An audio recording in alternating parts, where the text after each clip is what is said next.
ದೇವರ ಪರಿಶುದ್ಧ ನಾಮಕ್ಕೆ ಸ್ತೋತ್ರವಾಗಲಿ. ಈ ದಿನದ ದೇವರ ವಾಕ್ಯ ಕೊಲೊಸ್ಸೆಯವರಿಗೆ ಬರೆದ ಪತ್ರಿಕೆ 3ನೇ ಅಧ್ಯಾಯ 5ನೇ ವಾಕ್ಯ. ನಿಮ್ಮಲ್ಲಿರುವ ಭೂ ಸಂಬಂಧವಾದ ಭಾವಗಳನ್ನು ಸಾಯಿಸಿರಿ. ದೇವರ ಪರಿಶುದ್ಧ ನಾಮಕ್ಕೆ ಸ್ತೋತ್ರವಾಗಲಿ.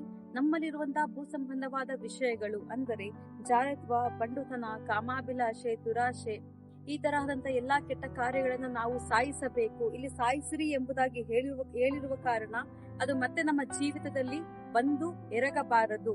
ಆ ಕಾರಣದಿಂದಾಗಿ ನಾವು ಸಾಯಿಸಬೇಕು. ಯಾವ ರೀತಿಯಾಗಿ ಸತ್ಯ ವ್ಯಕ್ತಿಯು ತಿರುಗಿ ಎದ್ದೇಳುವುದಿಲ್ಲವೋ ಅದೇ ರೀತಿ ನಮ್ಮಲ್ಲಿರುವಂತಹ ಪ್ರತಿಯೊಂದು ಕೆಟ್ಟ ಕಾರ್ಯಗಳು ಸಾಯಬೇಕು. ದೇವರು ಈ ವಾಕ್ಯಗಳನ್ನ ಆಶೀರ್ವದಿಸಲಿ. ನಮ್ಮಲ್ಲೂ ಸಹ ಇರುವಂತ ಎಲ್ಲಾ ಕೆಟ್ಟ ಕಾರ್ಯಗಳನ್ನ ಸಾಯಿಸಿ ದೇವರಿಗಾಗಿ ಜೀವಿಸೋಣ. ಪ್ರಾರ್ಥಿಸಿಕೊಳ್ಳೋಣ. ಪರಿಶುದ್ಧನು ಮಹೋನ್ನತನಾದ ದೇವರೇ, ಸ್ತೋತ್ರಕರ್ತನೆ. ಅಪ್ಪ, ನೀವು ಹೇಳಿದಿರಿ ಭೂ ಸಂಬಂಧವಾದ ಎಲ್ಲಾ ವಿಷಯಗಳನ್ನು ಸಾಯಿಸಿರಿ ಎಂಬುದಾಗಿ. ದೇವರೇ, ಅದೇ ರೀತಿ ಕರ್ತನೆ, ನಮ್ಮಲ್ಲಿರುವಂತಹ ಕೆಟ್ಟ ಕಾರ್ಯಗಳನ್ನಪ್ಪ ನಾವು ಸಾಯಿಸಿ ನಿಮಗಾಗಿ ಇದು ಜೀವಿಸುವಂತೆ, ಪರಲೋಕ ಸೇರುವಂತೆ ಸಹಾಯ ಮಾಡಿರಿ. ಕೇಳುವಂತ ಪ್ರತಿಯೊಬ್ಬೊಬ್ಬರನ್ನು ಆಶೀರ್ವದಿಸಿರಿ ಕರ್ತನೆ. ಅವರಲ್ಲೂ ಸಹ ಈ ವಾಕ್ಯವು ಕಾರ್ಯ ಮಾಡಲಿ. ಯೇಸುವಿನ ನಾಮದಲ್ಲಿ ತಂದೆಯೇ.